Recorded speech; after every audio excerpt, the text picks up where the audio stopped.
Create کے اوپر کچھ نہیں لکھا، پاگل کے بچوں، میں نے دلاور کی آواز سنی۔ راستے میں تمہارا کوئی باپ مل گیا تو کیا بتاؤ گے کہ کس کا مال ہے اور کہاں جا رہا ہے؟ کمپنی کا ٹرک ہے چودھری صاحب، پیڈرو یعنی گردیزی کی آواز آئی۔ تو مجھ سے زیادہ عقل مند ہے، چودھری دلاور نے برہمی سے کہا۔ خطرہ مول لینے کی کیا ضرورت ہے؟ اس پر پشاور کے کسی دیہات یا قصبے کا نام لکھ دو، کسی زمیندار کے نام سے مشینری کے کاغذات بنا کے ساتھ رکھو۔ کریٹ اب ساکت تھا، چنانچہ میں سیدھا لیٹا ہوا خود کو خاصا پرسکون محسوس کر رہا تھا، ورنہ زمین میں رگڑ کھانے کا شور میری کھوپڑی میں بادلوں کی طرح گرج بن کے گونجتا تھا اور میرا مغز الٹ پلٹ ہونے لگتا تھا۔ میرے منہ پر انہوں نے ٹیپ لگا دیا تھا، چنانچہ میں کسی کو مدد کے لیے نہیں پکار سکتا تھا۔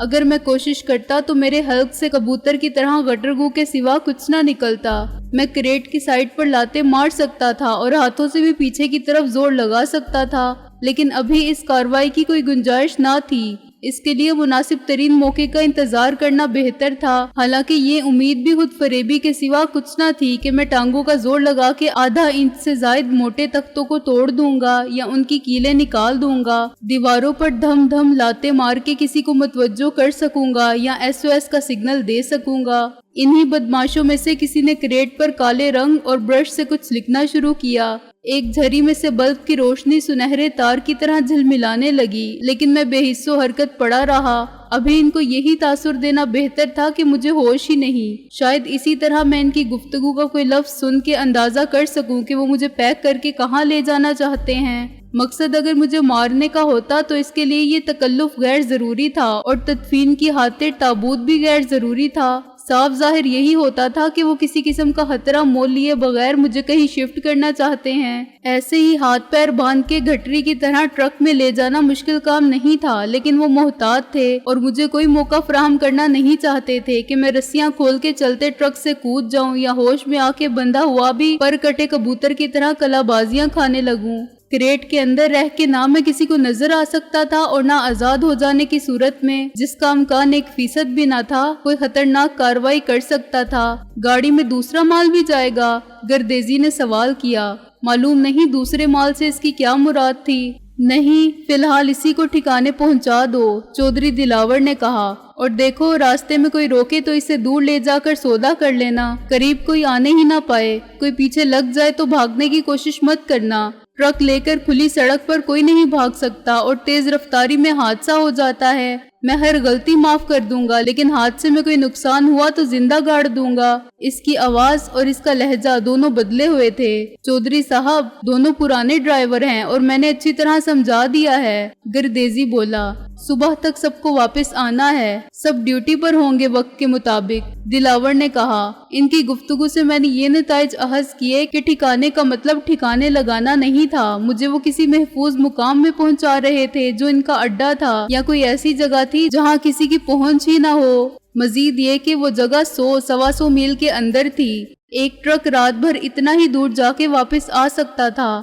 صبح تک انہیں 10 گھنٹے سفر کرنا تھا۔ 5 گھنٹے کا یک طرفہ سفر زیادہ سے زیادہ 200 میل ہو سکتا تھا اگر ٹرک کی اوسط رفتار 40 میل فی گھنٹہ سے کم نہ ہو۔ ہائی وے میں رفتار رات کے وقت کافی ہے، پھر یہ کہ شہروں سے گزرنے کے لیے رفتار کو 15-20 میل رکھنا پڑتا ہے، چنانچہ 5 گھنٹے میں 30 میل فی گھنٹہ سے زیادہ سفر نہیں طے کیا جا سکتا۔ راہ میں گجرانوالا، وزیرآباد، گجرات اور لالا موسیٰ کے شہر تو یقیناً تھے، لیکن کھاریاں، پھر جہلم کا شہر بھی آ سکتے تھے۔ تقریباً 150 میل کے بعد اور پھر 160 میل، اور میرے حساب کے مطابق وہ پنڈی سے آگے جانے کا ارادہ نہیں رکھتے تھے۔ شاید جہلم اور راول پنڈی کے ہی پہاڑوں اور کھائیوں میں کہیں وہ جگہ تھی جہاں مجھے قید رکھنا تھا۔ قید میں رکھنے کا مقصد کیا ہوگا، یہ میں نے ابھی نہیں سوچا تھا۔ دشمنوں کو صرف مہمان نوازی کا ثبوت دینے کے لیے قید نہیں رکھنا تھا، مجھ سے کچھ اعتراف کروانے، کچھ پوچھنے یا کسی نام پر مجبور کرنے کا ارادہ تھا، اور دیگر علوم و فنون کی طرح اعزار رسانی اور تشدد کے طریقے اتنے مؤثر ہو گئے ہیں کہ ان کا تصور کرنے سے بھی رونا آتا تھا۔ 10 منٹ بعد، جو 10 گھنٹوں کے برابر طویل تھے، میں نے ٹرک کی آواز سنی۔ میرے کان سڑکوں پر ڈرائیونگ کرتے رہنے سے ہر گاڑی کی آواز سے آشنا تھے اور یہ کوئی غیر معمولی بات نہیں تھی، لوگ اس فرق کو محسوس کر سکتے ہیں۔ میرے خیال کے مطابق کمپنی کا چھوٹا ٹرک تھا۔ آوازیں جو کچھ دیر کے لیے معدوم ہو گئی تھیں وہ لوگ راستے میں دکھانے کے لیے کاغذات بنانے کے آفس میں آ گئے تھے دوبارہ سنائی دی اور 4 ہاتھوں نے مجھے آگے پیچھے سے اٹھا کے ٹرک پر رکھا اور دھکا لگا کے آگے کر دیا۔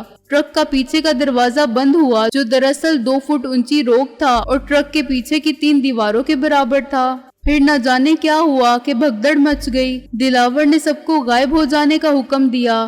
وہ تو سچ مچ آ گیا ہے۔ اس نے جملے کے آخر میں ایک گالی کا اضافہ کیا۔ سب اندر جاؤ اور اتنی ہی لائٹس جلتی رہنے دو جتنی روز ہوتی ہیں۔ کیا یہ خطرہ ہے چودھری صاحب کہ وہ اندر آ جائے گا؟ گردیزی نے گھبرا کر کہا۔ اندر کیوں آئے گا؟ اس کے باپ کا گھر ہے یا بیوی کا میکا ہے؟ دلاور نے کہا۔ بریف کیس لے گا اور چلا جائے گا۔ اس نے چوکیدار سے کچھ پوچھا تو گردیزی نے کہا وہ کچھ بک نہ دے، لیکن اس کی بات سننے سے پہلے ہی میرا دل میرے سینے میں اتنی زور سے دھڑکا تھا جتنی قوت سے میں لکڑی کے اس تابوت میں تڑپا تھا۔ میرے کانوں نے غلط نہیں سنا تھا۔ محسن سچ مچ آ پہنچا تھا جس کی مجھے کوئی امید نہیں تھی۔ میں نے ان کو بلف کیا تھا اور مقصد صرف ان کو یہ احساس دلانا تھا کہ میرے یہاں آنے کی خبر دوسروں کو بھی ہے۔ یہ منحوس لاتے مار کے ڈھول بجا رہا ہے، گردیزی نے کہا۔ ہوش میں آ گیا ہے، اس کا ڈھول بعد میں بجائیں گے، دلاور نے کہا۔ جا کے سنو وہ اس کا یار کیا جھک جھک کر رہا ہے۔ آپ نے تو سمجھا ہی دیا تھا چوکیدار کو، وہ کہہ دے گا کہ سکندر صاحب آئے تھے اور یہ دے کے چلے گئے۔ یہی تو غلطی ہو گئی ہے ہم سے، دلاور نے کہا۔ اب اتنا تو ثابت ہو ہی جائے گا نا کہ وہ یہاں تک پہنچا تھا۔ اس کا باپ SSP ہے اور وہ آ جائے گا جرح کرنے کہ سکندر دروازے تک ہی آیا تھا یا اندر بھی گیا تھا۔ میرا دل چاہا کہ میں کہاں مار کے ہنسوں۔ یہ بات اب یقینی تھی کہ محسن، رابعہ اور رضوی صاحب کی ساری تفتیش کا مرکز چوکیدار ہوگا۔ یہ سوال قدرتی طور پر ان کے ذہن میں پیدا ہوگا کہ سکندر کو یہاں بریف کیس رکھوانے کی کیا ضرورت تھی جبکہ اسے گاڑی لے کر گھر پہنچنا تھا۔ مجھے وقت کا اندازہ نہیں تھا، لیکن محسن کا آنا یہ ظاہر کرتا تھا کہ مغرب کے بعد بھی 2-3 گھنٹے گزر چکے ہیں۔ انہوں نے رات ہونے تک میرا انتظار کیا ہوگا اور پھر محسن نے طے کیا ہوگا کہ وہ خود جا کے معلوم کرے۔ مجھے صرف 3 گھنٹے ہی تو گزارنے تھے۔ 5 گھنٹے بعد بھی میرے نہ پہنچنے سے تشویش پیدا ہونا یقینی تھی۔ 6 گھنٹے بعد بھی اگر محسن داتا نگری موٹر ورکشاپ پہنچا ہوگا تو پروپرائٹر استاد نے بتایا ہوگا کہ جناب علی گڈی تو ایک دم فٹ تیار کھڑی ہے، پر وہ صاحب لینے ہی نہیں آئے، اور اس کے بعد محسن گاڑی لے کر چلا ہوگا تو اس کے ذہن میں 2 ہی مقامات ہوں گے، مقبرہ جہانگیر اور فلم یکے والی۔ لیکن رات کو مقبرہ بند رہتا ہے اور فلم کا آخری شو جاری ہوگا یا شروع ہونے والا ہوگا، چنانچہ دونوں جگہ میری موجودگی حارج الامکان تھی۔ پھر وہی ہوا ہوگا جو میرے ساتھ ہوا، یعنی اس کی نظر نے MWD انجینئرنگ کمپلیکس کا بورڈ دیکھ لیا ہوگا۔ وہ میری فطرت سے بخوبی واقف تھا اور خود اس کی سوچ کا اندازہ طویل رفاقت کے بعد میرے ذہن سے ہم آہنگ ہو چکا تھا، اور ہمارے خیالات کی یہ مطابقت بعض اوقات ٹیلی پیتھی کی طرح ہو جاتی تھی۔ اس نے سوچا ہوگا کہ اگر سکندر اعظم کی جولانی تباہ اور مہم جو فطرت نے مجبور کیا ہوگا تو کچھ بعید نہیں کہ وہ مسرت نذیر کو یکا چلاتے دیکھنے کی بجائے چودھری دلاور سے آ بیل مجھے مار کہنے پر چل پڑا ہوگا، اور اب وہ دروازے تک آ پہنچا تھا۔ میری ایک فضول سی حرکت بہت بامعنی ہو گئی تھی اور دشمنوں کی ذرا سی غلطی بہت بڑی مصیبت کا پیش خیمہ ثابت ہونے والی تھی۔ اگر وہ بریف کیس غائب کر دیتے اور چوکیدار کو سمجھا دیتے کہ کسی سے کچھ کہنے کی ضرورت ہی نہیں تو کچھ نہ ہوتا، لیکن خود ان کو 1% شبہ نہ تھا کہ محسن واقعی آ جائے گا۔ انہیں یہ سب میری اداکاری کا جز محسوس ہوا ہوگا۔ تم گدھے ہو، بہت گھٹیا قسم کے، دلاور نے آہستہ سے کہا۔ تم نے اسی وقت مجھے بتا دیا ہوتا تو میں بریف کیس منگوا لیتا، لیکن تم نے اپنی عقل کے گھوڑے دوڑائے۔ میری جگہ آپ ہوتے چودھری صاحب تو اس مکار کی باتیں سن کے یہی سمجھتے کہ یہ سب بکواس ہے، گردیزی بولا۔ اچھا اب تم لوگ جاؤ، دلاور نے کہا۔ چوکیدار سے میں نمٹ لوں گا، مجھے معلوم ہے وہ صبح پھر آئیں گے، ہو سکتا ہے رات کو ہی آ جائیں۔ اس سے پہلے مجھے چوکیدار بدلنا ہے، چوکیدار کو بھی ڈال لو گاڑی میں۔ میرا دل ڈوبنے لگا۔ یہ لوگ اب چوکیدار کو ختم کرنے پر آمادہ تھے۔ جب وہ چوکیدار ہی نہیں ہوگا تو کوئی اس کی زبان سے کیا اگلوائے گا، اور نیا آدمی ہوگا تو لاکھ پوچھنے پر بھی وہ بات کیسے بتائے گا جس کا علم اس کے فرشتوں کو بھی نہیں۔ رضوی صاحب کی ساری فورس اندر آ کے کونا کونا چھان مارے، نہ انہیں سکندر ملے گا نہ وہ چوکیدار۔ چودھری دلاور یا گردیزی بن جانے والے پیڈرو کی پوزیشن بالکل محفوظ ہوگی۔ وہ صاف انکار کر دیں گے کہ سکندر بخت کو انہوں نے دیکھا تک نہیں۔ وہ معمول کے مطابق چھٹی کر کے گھر چلے گئے تھے۔ ان کے وہ چمچے فورمین بھی یہی بیان دیں گے تو ثابت کیا ہوگا؟ اس کے باوجود مجھے خوشی تھی کہ کچھ تو ہوا، میرا سراغ اس فیکٹری کے گیٹ تک تو ملا۔ آگے رضوی صاحب کی ذہانت، ان کے وسائل اور ان کی خصوصی ٹیم مل کے کیا کرتے ہیں، یہ میرا مقدر۔ چودھری صاحب، میری غلطی جناب۔ چوکیدار کے چلانے کی آواز آئی، پھر کسی نے اس کے سر پر کوئی چیز ماری کہ اس نے حلق سے ذبح کیے ہوئے بکرے جیسی آواز نکالی اور خاموش ہو گیا۔ میرے قریب ہی دھماکہ ہوا جس سے میں نے اندازہ کیا کہ چوکیدار کو باندھ کے اوپر سے اچھال دیا گیا ہے۔ خدا کرے وہ زندہ ہو، میں نے دل ہی دل میں دعا کی۔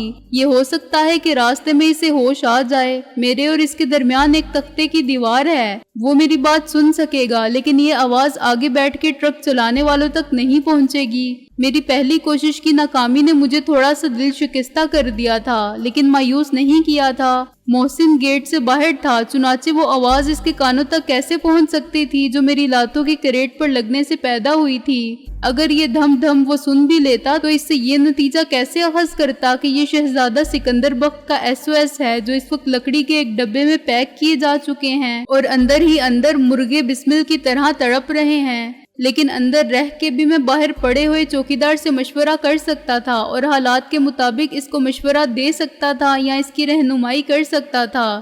1 اکیلا اور 2 11، زندہ رہنے کی جدوجہد میں یہ اشتراک باہمی کارآمد ثابت ہوگا یا نہیں، یہ کہنا قبل از وقت تھا۔ آگے کا دروازہ بند ہوا اور ٹرک جھٹکا لے کر آگے بڑھا۔ فیکٹری کے گیٹ سے سڑک تک آنے میں 2 منٹ بھی نہیں لگے ہوں گے۔ اس وقت میری ذہنی کیفیت بہت عجیب تھی۔ میں نے اس تمام ٹریفک کا تصور کیا جو ہمارے آگے پیچھے رواں تھی، بسیں اور ٹرک، ویگن اور کاریں، ان کا شور مجھ تک پہنچ رہا تھا، لیکن مجھے ذرا بھی امید نہیں تھی کہ میں نے کریٹ کے اندر لاتے مار کے ڈھول بجایا تو یہ آواز کسی کے کانوں تک پہنچے گی۔ مجھے یہ خیال بھی آیا کہ اگر ٹرک کا کسی سے ایکسیڈنٹ ہو جائے، وجہ کچھ بھی ہو، مثلاً اس کے بھی بریک فیل ہو جائیں یا سامنے سے کوئی غلط اوورٹیک کرتے ہوئے اس سے ٹکرا جائے، تو اس بات کا خاصا امکان ہے کہ جھٹکے سے کریٹ نیچے جا گرے یا ٹوٹ جائے۔ لیکن ایسی صورت میں 50-50 چانس میری گردن ٹوٹنے کے یا میرا سر پھٹنے کے بھی تھے۔ معمولی زخمی ہونا تو یقینی تھا۔ یہ کس قدر ناقابل یقین بات ہوگی، میں نے سوچا، اگر دیکھنے والوں کو بتایا جائے کہ یہ جو ٹرک ابھی MWD انجینئرنگ کمپلیکس سے نکلا ہے، جس پر صرف 1 کریٹ رکھا ہے، اس میں خود فیکٹری کے مالک تشریف فرما ہے۔ بے شک عام حالات میں فیکٹریوں کے مالک اس طرح سفر نہیں کرتے، مگر یہ مخصوص حالات ہیں جن کا تعلق شامت اعمال سے ہے۔ سڑک پر پہنچنے کے بعد ٹرک کی رفتار بڑھ گئی تھی۔ لاؤڈ سپیکر فٹ کرنے والوں کی طرح میں نے صندوق کو اندر سے ہیلو ٹیسٹنگ کے الفاظ میں بجایا۔ مقصد یہ معلوم کرنا تھا کہ یہ صدا کسی کے کانوں تک پہنچتی ہے یا نہیں، اس مشینی سفینے کے قاتل ناخداؤں تک یا میری وجہ سے بحر مصائب میں غرق ہونے والے پاسباں تک۔ لیکن جواب میں ٹریفک کے شور کے سوا کچھ نہ آیا جو اب کچھ کم ہو گیا تھا۔ ہم شادرے سے دور آ چکے تھے۔ میں نے اطمینان سے لیٹے ہوئے سوچنا شروع کیا کہ 4-5 گھنٹے میں کیا کچھ کیا جا سکتا ہے جس سے کچھ حاصل ہو یا نہ ہو۔ سب سے اچھا تو یہ ہوتا کہ کوئی میرے منہ پر سے ٹیپ اتار دیتا، پھر میں لاؤڈ سپیکر کی طرح کسی نہ کسی کو ضرور متوجہ کر لیتا، مگر دستے غیب کے کریٹ میں پہنچنے کا امکان الف لیلوی تھا، بالکل ایسا ہی جیسے کسی پری یا جن کے اندر آنے کا خیال ہو جو ہاتھ کی ایک جنبش سے کریٹ کی دیواریں غائب کر دے۔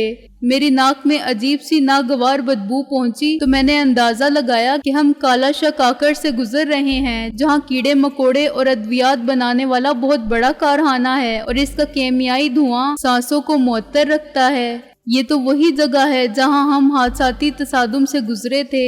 اس وقت جب موت یقینی نظر آتی تھی، خدا نے مجھے اتنا حوصلہ دیا تھا کہ میں نے گاڑی کو ایک خوفناک تصادم سے بال بال بچا لیا تھا۔ اس کے بعد جب وفات پانے کے امکانات تقریباً معدوم تھے، قسمت مجھے بہکا کے کہاں لے آئی تھی۔ اب میں اسی راستے پر واپس تھا اور میری منزل سلامتی کی منزل نہ تھی۔ اگلے اور پچھلے حصے کے درمیان کھڑکی تھی، چنانچہ ڈرائیوران گرامی یہ تو دیکھ سکتے تھے کہ اسیران سفر اپنی اپنی جگہ موجود ہیں، لیکن کسی قسم کی آواز نہیں سن سکتے تھے۔ اگر میں بول سکتا تو یقیناً بے ہوش پڑے ہوئے چوکیدار کو پکارتا اور کسی سبزی والے کی طرح اس وقت تک یہ عمل جاری رکھتا جب تک اس کے کانوں کے راستے اس کے لاشور میں یہ بات نہ اتر جاتی اور اس کو بیدار نہ کر دیتی، لیکن میں قوت گویائی سے ہی محروم تھا۔ میں اپنے بے سر و پا خیالات میں غرق تھا کہ میں نے چوکیدار کے کراہنے کی آواز سنی۔ میرا دل تیزی سے دھڑکا۔ اگر چوکیدار کو ہوش آ جائے تو یقیناً وہ چیخو پکار مچا سکتا ہے، میں نے سوچا۔ سڑک پر سے گزرتے ہوئے میں نے ایک بھاری بھرکم آواز سنی، پھر موٹر سائیکل نے ٹرک کو اوورٹیک کیا۔ اوئے، کسی نے خالص پولیس والے دبنگ لہجے میں کہا، گاڑی روک ادھر۔ حکم عدولی کی گنجائش ہی نہ تھی۔ ٹرک کی رفتار کم ہوئی اور وہ ایک سائیڈ پر رک گیا۔ کیا لے جا رہے ہو؟ ٹرک کو روکنے والے نے کہا۔ آواز بہت قریب محسوس ہوئی۔ ایک موہوم سی امید میں میرا دل زور سے دھڑکا۔ میں نے دونوں لاتوں کو سمیٹ کر پھیلایا اور جسم کی ساری توانائی صرف کر کے اس صندوق کی دیوار پر مارا جو میرا تابوت بنا ہوا تھا۔ اندر ایک گونج سی پیدا ہوئی اور یہ آواز یقیناً اس کو بھی متوجہ کر لیتی جس نے ٹرک روکا تھا، مگر میری بدقسمتی کے عین اسی وقت کوئی ٹرک کا دروازہ زور سے بند کر کے نیچے اترا۔ حکم کریں جناب عالی، میں نے ایک آواز سنی۔ یہ انہی میں سے ایک تھا جو میر وزیر اینڈ کمپنی میں فورمین کہلاتے تھے۔ کیا لے جا رہے ہو ٹرک میں؟ عالی جان نے حشامدانہ لہجے سے متاثر ہوئے بغیر گرا کے کہا۔